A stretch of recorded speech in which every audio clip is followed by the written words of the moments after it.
Good morning. Good morning and welcome to your 5 a.m. cash flow mastery. And my dear friend, the topic for today is never ending loop of cash flow trap. ये ऐसा कौन सा loop है जो कि ना never ending है और कैश फ्लो का इस तरीके से ट्रैप फंस गया है कि at any given point of time जब भी हम देखते हैं at any any any given point of time क्या हो रहा है हमेशा कैश फ्लो की ना शॉर्टेज रहती है मनी बिजनेस की एक्सपेंशन के लिए चाहिए बिजनेस की एक्सपेंशन करनी है मनी चाहिए उसके लिए लेकिन मनी अवेलेबल नहीं है अब बैंक से लोन ले क्या या फैमिली से या अपने रिश्तेदारों से या इधर उधर से उधार लेके बिजनेस के अंदर एंटर करे क्या एक ना लूप फंस गया है चलो ठीक है बिजनेस के अंदर भी जब बिजनेस चल रहा है तो over a period of time एक दिन एक हफ्ता एक महीना एक साल 2 साल साल दर साल 10 साल हो गए हैं बीतते चले जा रहे हैं बिजनेस तो कर रहे हैं लेकिन कभी भी ना वो वाला सुकून नहीं मिला कि जब अबंडेंस ऑफ मनी और कैश फ्लो अवेलेबल था बिजनेस के अंदर आज ना बहुत डिटेल में हम उसी लूप को उसी ट्रैप को जानेंगे आज के टॉपिक के अंदर और इंटरेस्टिंग बात यह है कि आज ना मैं आपके साथ तो जमशेदपुर रांची झारखंड में मैं आपके साथ तैयार हूं आज की 5 AM cash flow mastery session के साथ में तो शुरू करते हैं बात मैंने की आपसे ये जो कैश फ्लो का लूप क्रिएट हो गया है ना जो नेवर एंडिंग है क्यों नेवर एंडिंग है वो इसलिए नेवर एंडिंग हो गया है क्योंकि मनी की हमेशा शॉर्टेज रहती है एक ना स्टोरी के साथ में एग्जांपल के साथ में समझते हैं कि मैं क्या बात कर रहा हूं मेरे एक जानकार दोस्त हैं जो कि दिल्ली में है रोहनी साइड में है तो उनका ना गारमेंट्स का बिजनेस है अब वो क्या कर रहे हैं वो बेसिकली डिजाइनर क्या करते हैं डिजाइनर लहंगा डिजाइनर कपड़े उस तरह से बनाते हैं उन्होंने बिजनेस स्टार्ट किया था आज से 15 साल पहले इतना बढ़िया डिजाइन करते हैं इतना अमेजिंग डिजाइन करते हैं कि उनकी मार्केट के अंदर बहुत नाम भी है और पहचान भी है कि यार ये ना एकदम पल्स को समझते हैं मार्केट में अपनी जो टारगेट ऑडियंस है और जो जो जो लेडीज हैं जो फीमेल हैं वो जिस तरह के कपड़े पहनना चाहती हैं गारमेंट्स के लिए तो वो एक नए नए तरह के डिजाइन निकाल के अवेलेबल करवाते हैं उनका तरीका काम करने का क्या है सैंपल्स बनाते हैं एक दो तीन और फिर वो शॉप्स के अंदर भेजते हैं होलसेल के अंदर भेजते हैं जहां पर वो एज ए सैंपल भेजते हैं सैंपल पसंद आते हैं और उसके बाद उनके पास बल्क ऑर्डर आता है कई चीजों का अब जब शुरू में कर रहे थे तो पैसे की कमी थी क्यों क्योंकि भाई सैंपल बनाने के लिए पैसे चाहिए सम हाउ एनी हाउ किसी तरीके से मैनेज करके मार्केट से उधारी कपड़ा लेके कुछ सैंपल तैयार किए अब बोटलनेक किस चीज की आ गई लेबर की कि भाई कारीगर चाहिए तो उनको अब रेगुलर ऑन टाइम पेमेंट भी करनी है तो सैंपल तो चले गए हैं लेकिन बल्क में ऑर्डर नहीं आ रहा तो वहां पर कैश फ्लो की प्रॉब्लम है धीरे धीरे धीरे महीने 2 महीने 3 महीने के अंदर करते करते उनका एक ऐसा सेटअप बना कि उन्होंने 4-5 लोगों को अपने पास हायर कर लिया अब जहां पर उनको हायर किया वहां पर जगह उतनी प्रॉपर नहीं थी तो एक फ्लैट लिया साथ वाला और साथ वाले फ्लैट को खाली करके वहां पर उन्होंने डिजाइनिंग का काम करना शुरू कर दिया जब फ्लैट लिया था शुरू में रेंट पे तो रेंट निकालना भारी पड़ रहा था तो फिर किसी ने सजेस्ट किया कि पुराने कहीं गांव में प्रॉपर्टी है उसको बेचो वहां से जो पैसा आएगा तो फ्लैट को खरीद ही लेते हैं इसी बहाने प्रॉपर्टी बन जाएगी किसी तरीके से एडिशनल पैसे यहाँ वहां से लोन वगैरह लेके साथ वाला फ्लैट खरीद लिया तो वहां पर 4-5-7 कारीगरों के साथ मिलकर डिजाइनिंग बनानी शुरू की लेकिन ये क्या ईएमआई का चक्कर पड़ चुका है लेबर की सैलरी रेगुलर बेसिस के ऊपर देनी है वहां पर जो सैंपल मार्केट में दे रहे हैं उसके भी पैसे टाइम पर नहीं आते ऑर्डर्स आते हैं तो लेकिन उसके पैसे भी फिर 45 डेज के अंदर आते हैं तो वो एक ना मतलब जबरदस्त तरीके से कैश फ्लो का प्रेशर क्रिएटेड है at the same time market में तारीफें बहुत हो रही हैं कि आपका ना काम बहुत बढ़िया है बड़ी सही चीज बनाते हो बस यही थी कलाकार को और क्या चाहिए थोड़ी सी तारीफ अब कलाकार की तारीफ के अंदर वो काम में लगे हुए हैं कह रहे आज कामयाब होंगे नहीं तो कल कामयाब होंगे करते करते साल, 2 साल, 3 साल बीत चुके हैं। अब over a period of time जैसे कभी पैसे आ जाते हैं, कभी नहीं आते। अब लेबर भी उनकी 25 हो चुकी है, लेबर 25 हो चुकी है। वो काम ही इतना बढ़िया करते हैं ना, अब पूरा का पूरा ऑपरेशन को संभालना, पैसा जो आ रहा है वो बैंक अकाउंट के अंदर आ रहा है। पैसे आते बाद में हैं, जाते पहले हैं। अब उन्होंने एक पार्ट टाइम अकाउंटेंट रख लिया। पार्ट टाइम अकाउंटेंट रखने की देर थी, तो फिर क्या था कि प्रॉब्लम और बढ़ गई, क्योंकि कुछ कंप्लायंस की गलतियां होनी शुरू हो गई। जो चार्टर्ड अकाउंटेंट है वो पार्ट टाइम अकाउंटेंट की गलतियां निकाले। पार्ट टाइम अकाउंटेंट बोले कि अब मेरे पास इतना समय थोड़ी है कि मैं इन छोटी छोटी चीजों का ध्यान भी रखूं। अब उन्होंने फुल टाइम एक अकाउंटेंट रख लिया। फुल टाइम अकाउंटेंट रखा तो उन्होंने कहा था कि अभी किसी अकाउंटेंट की ज्यादा सैलरी अफोर्ड नहीं कर सकते, तो उन्होंने ट्रेनी अकाउंटेंट रखा था। ट्रेनी अकाउंटेंट ने और स्टॉक वगैरह का सारा काम खराब कर दिया। टैक्स ऑडिट रिपोर्ट भी सही तरीके से नहीं बनी। ऑडिटर ने अब इस फुल टाइम अकाउंटेंट की कमियां भी निकालनी शुरू कर दी।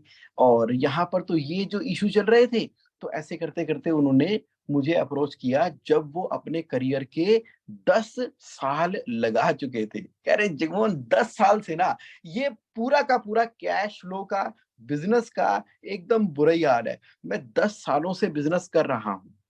कहने को तो ऐसे लग रहा है कि मैं पहले अकेला डिजाइन बनाता था, अब 25 लोगों के साथ में डिजाइन बनाता हूँ। पहले मेरे पास कुछ नहीं था, अब मैंने एक फ्लैट लेके रखा हुआ है और वहां पर मैं मैन्युफैक्चरिंग करके सैंपल देके काम कर रहा हूँ। चलो एक होंडा सिटी गाड़ी भी खरीद ली है और बच्चे भी स्कूल में पढ़ते हैं, लेकिन मुझे पता है किस तरीके से सैलरियां निकलती हैं, किस तरीके से ईएमआई निकलती है, किस तरीके से बच्चों की फीस पे करनी है, मार्केट से पेमेंट कलेक्शन करनी है। पूरा का पूरा बेड़ा ही गर्क हुआ पड़ा है। और कभी ना खुशी से पैसे नहीं देखे।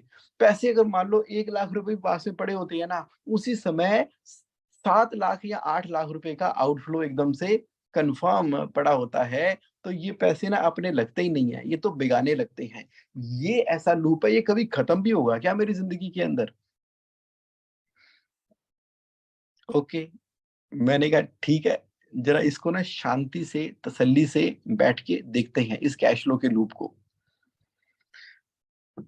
ये तो हो गई एक बात, जहां पर किसी ने एज ए इंडिविजुअल प्रोप्राइटर काम शुरू किया तो यहां पहुंच गए।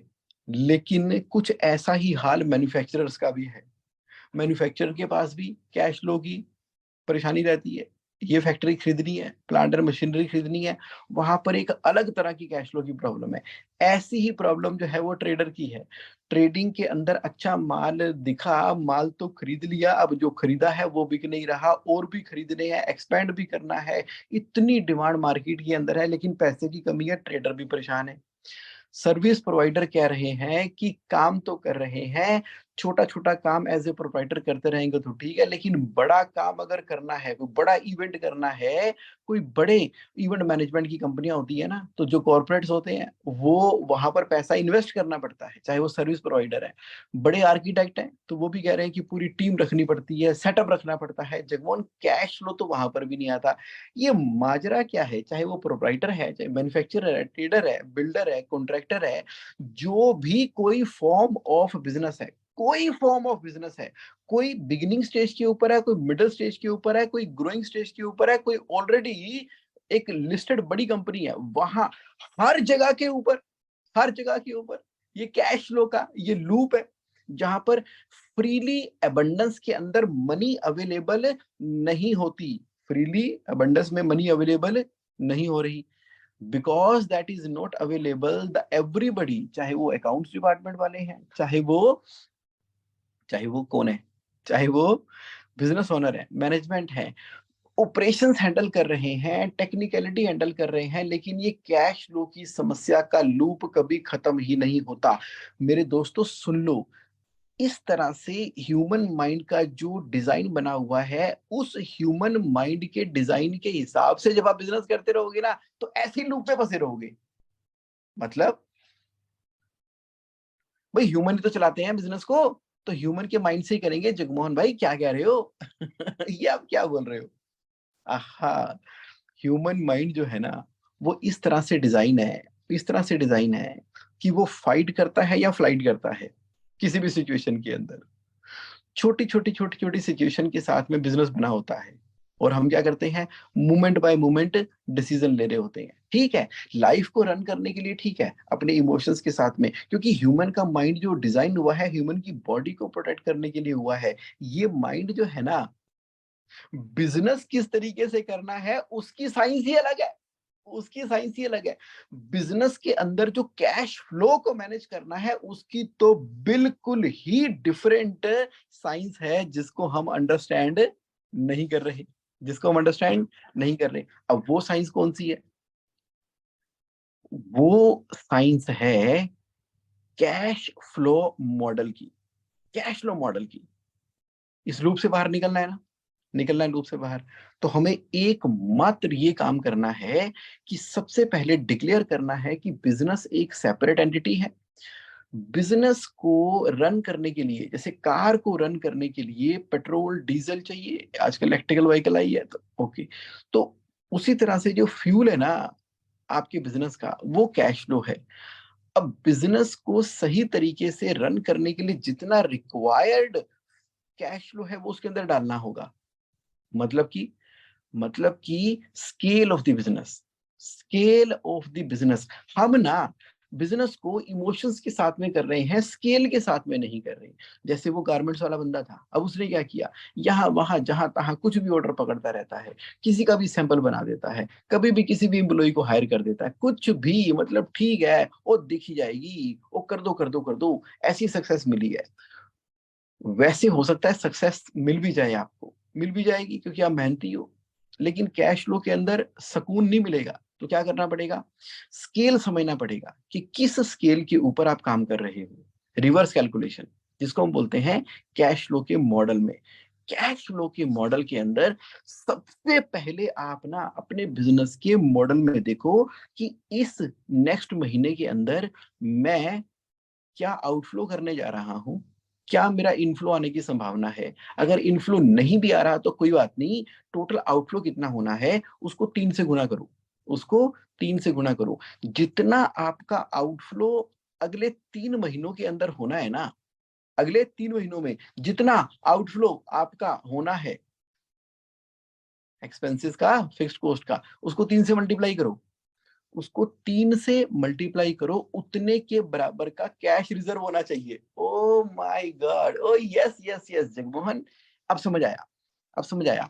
आप कह रहे हो कि जो salary, electricity, telephone, other expenses जो आपने पूरे महीने में पे करने हैं, जो कि बिजनेस को रन करने के लिए इंपॉर्टेंट है, यानी कि मैं टीवीसी की बात नहीं कर रहा, परचेज की बात नहीं कर रहा, मैं इनडायरेक्ट एक्सपेंसेस की बात कर रहा हूँ, फिक्स्ड कॉस्ट की बात कर रहा हूँ, जिसके अंदर bank charges, bank interest, including, यहां पर मैं इंक्लूडिंग ईएमआई, इंक्लूडिंग ईएमआई, हालांकि ईएमआई में प्रिंसिपल अमाउंट जो होता है वो कैपिटल होती है और इंटरेस्ट खर्चा होता है, लेकिन यहाँ पे मैं मंथली आउटफ्लो की बात कर रहा हूँ, ईएमआई को भी ऐड कर दो, जितना टोटल आ गया, मान लो 7 लाख की सैलरी, 4 लाख के ये खर्चे, 2 लाख का ये खर्चा, 50 हजार का ये खर्चा, टोटल कर लो, मल्टीप्लाई करो 3 के साथ में, उतने अमाउंट को आपने ना कैश रिजर्व समझना है।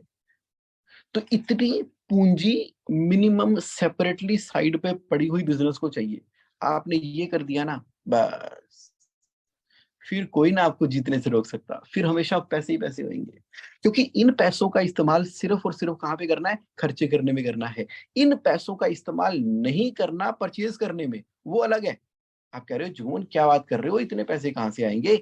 यही तो, यही तो स्केल के हिसाब से कर नहीं रहे ना। चलो आप ग्रोइंग बिजनेस हो ना, ग्रोइंग बिजनेस हो, एक बार मेरे कहने पे करके देखो, फ्यूचर के लिए बना के देखो। आप कह रहे हो नहीं आ पा रहे, एक बार के लिए इतने का चाहे टर्म लोन उठा के, इतने का टर्म लोन उठा के सेपरेट कर दो और उसकी ईएमआई को भी अपने आउटफ्लो में मान लो, फिर देखो बिजनेस करने के मजे। आप बोल रहे हो उससे क्या होगा, उससे पीस ऑफ माइंड आएगा, उससे कैश फ्लो की सर्टेनिटी आएगी, उसमें आपके लिए एक्सपेंसेस के लिए सोचना नहीं पड़ेगा। तो एक एरिया पूरी तरीके से आपने सेपरेट कर दिया, साइडलाइन कर दिया, ओके कर दिया कि ठीक है, डन हो गया। आप कह रहे हो अमाउंट ही बहुत ज्यादा बन जाएगा, अरे कितना बन जाएगा कैलकुलेट तो करो, पेपर पे तो रखो, चलो 1 महीने का रिजर्व कर लो, फिर 1.5 कर लेना, फिर 2 कर लेना, फिर 3 कर लेना, फिर बढ़ाते चले जाना। जितने भी बनिया, मारवाड़ी, गुज्जू कम्युनिटी जहां पर बिजनेस होता है ना, वहां पर जिसे बोलते हैं कि रसद कितनी डाल रखी है, इसके अंदर कितनी आपने धन संपत्ति, वर्किंग कैपिटल बिजनेस की डाली है, उतना साइड करके चलना पड़ता है तिजोरी सिस्टम के अंदर, तो कभी पैसे की कमी नहीं आती। बहुत सारी ऐसी ट्रेडिशनल बिजनेसेस चल रहे हैं जिनको मालूम है कि जब हम खर्चा करेंगे तो 3 महीने के बराबर का कैश रिजर्व लेकर चलेंगे, और ये बड़ी कामयाब है। तो देखो, 1 महीना, 1 साल, 10 साल से यही फंसे हुए पैसे के अंदर, पैसे आते बाद में, चले पहले जाते हैं, परचेज की पेमेंट करनी, सप्लायर की पेमेंट करनी, खर्चों की पेमेंट करनी है, सैलरी के टाइम पे, एंड टाइम पे परेशान होना पड़ता है, टीडीएस जमा कराना, जीएसटी जमा कराना है। क्यों?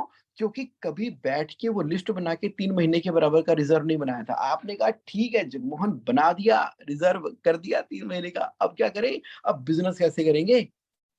बिजनेस करने के लिए सुनो, बिजनेस करने के लिए अब हमें मार्केट के अंदर ना गो स्लो जाना है। थम जाओ, कोई बात नहीं, आराम से थम जाओ।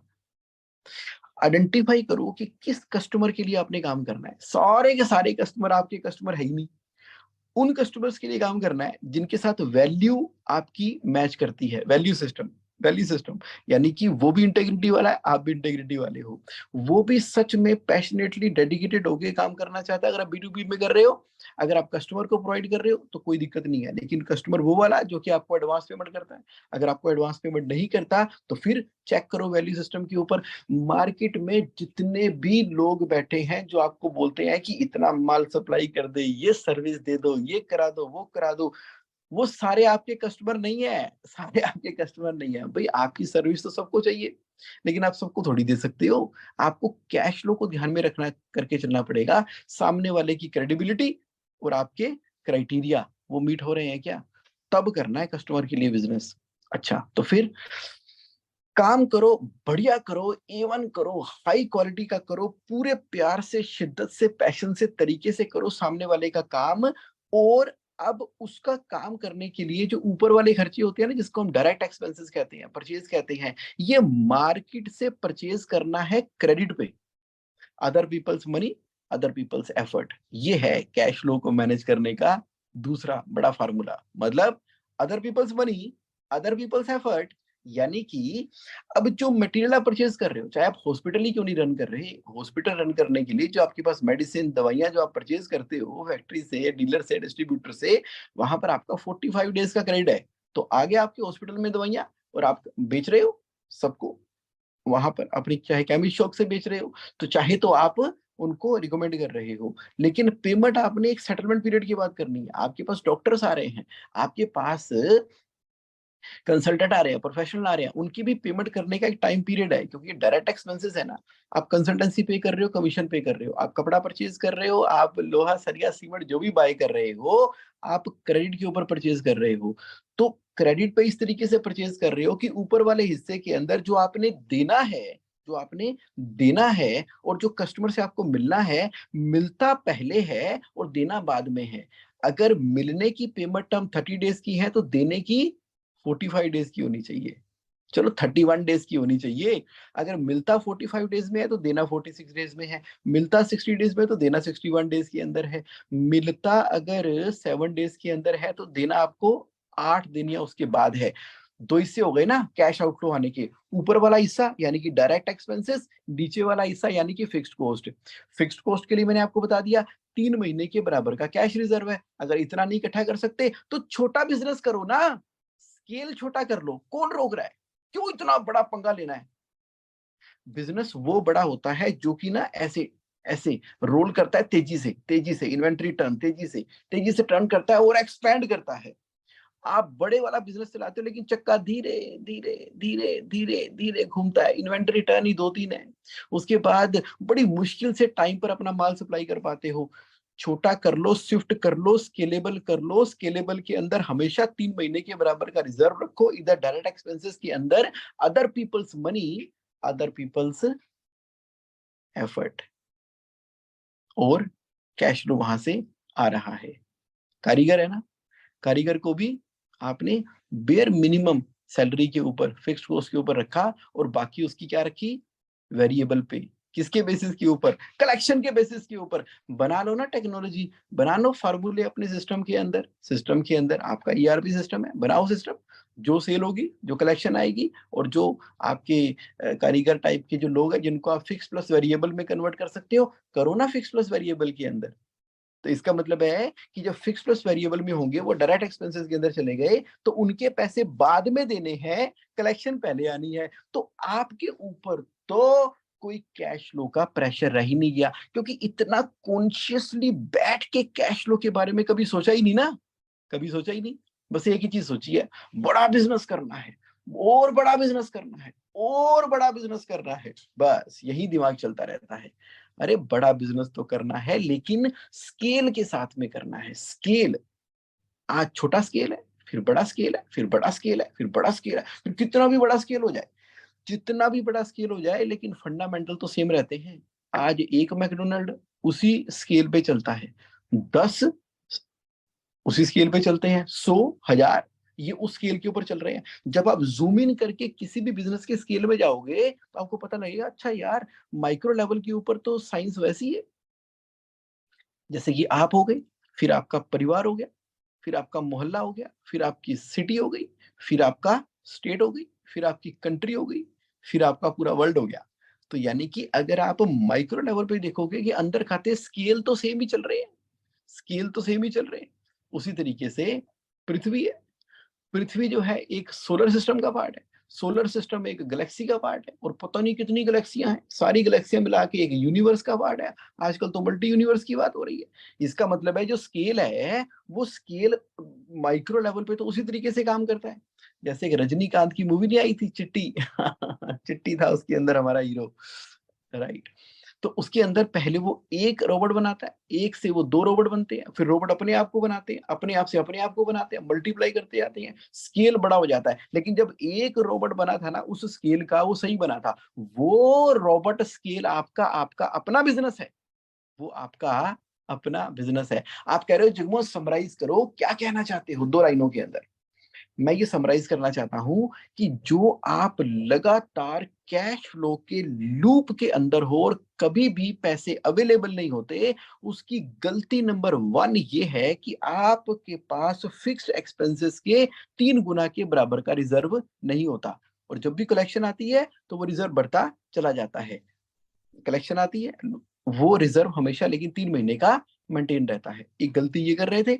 दूसरा, डायरेक्ट एक्सपेंसेस के अंदर हमने फार्मूला नहीं लगा रखा, जिसको बोलते हैं other people's money, other people's effort.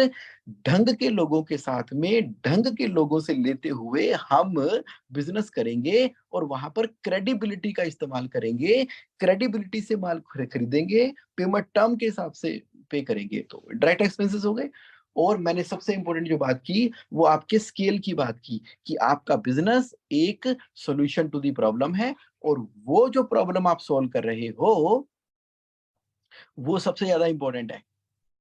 जो प्रॉब्लम आप सॉल्व कर रहे हो, वो सबसे ज्यादा इंपॉर्टेंट है। किस तरीके से सॉल्व कर रहे हो? ह्यूमन माइंड के तरीके से मोमेंट बाय मोमेंट डिसीजन नहीं लेते, कॉर्पोरेट तरीके से। आपकी कंपनी का एक विजन है, आपकी कंपनी का एक मिशन है, आपने अपनी सारी टीम को उसके अंदर अलाइन किया हुआ है, और सच्चे मन से, दिल से बिजनेस को बिजनेस की तरह, प्रॉब्लम सॉल्व करने की तरह इस्तेमाल करते हो, ना कि बस ये बेच दो पैसा आ जाए, वो बेच दो पैसा आ जाए, ये कर दो पैसा आ जाए, इतना माल पेल दो पैसा आ जाए, इसको निकाल दो पैसा आ जाए, सस्ता खरीद के महंगा बेच दो पैसा आ जाए। ऐसे मत सोचा करो। तो यानी कि अब मैंने आपको पूरा का पूरा 360 डिग्री कैश लोग से, लूप से बाहर निकलने का तरीका बता दिया है।